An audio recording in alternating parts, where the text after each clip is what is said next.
بورے والا گگو منڈی میں مسلح افراد کی فائرنگ سے ایک شخص قتل، ساتھی شدید زخمی، فصلوں میں چھپا ملزم ہلاک۔ تفصیلات کے مطابق گگو منڈی وارث شاہی چوک کے قریب مسلح موٹر سائیکل سواروں نے فائرنگ کر کے ایک شخص کو قتل جبکہ دوسرے کو زخمی کر دیا۔ ملزمان نے فرار ہوتے ہوئے راستے میں ایک راہگیر سے موٹر سائیکل چھین کر اسے بھی زخمی کر دیا۔ مقتول کی شناخت نکا ہانس کے نام سے ہوئی جبکہ زخمیوں میں راجہ مشتاق اور محمد اشفاق شامل ہیں۔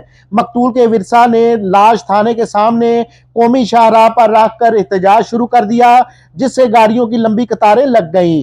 پولیس سے مذاکرات کے بعد مظاہرین نے احتجاج ختم کر دیا جبکہ دوسری جانب فرار ہونے والے ملزمان کا تعاقب کرنے والی پولیس پارٹی پر فصلوں میں چھپے ملزم نے فائرنگ کر دی جس کے جواب میں پولیس کی فائرنگ سے ایک ملزم ہلاک ہو گیا۔ مقتول کی لاش اور دونوں زخمی ہسپتال منتقل کر کے پولیس نے کارروائی شروع کر دی ہے۔ محسن مغل، مغل نیوز، بورے والا۔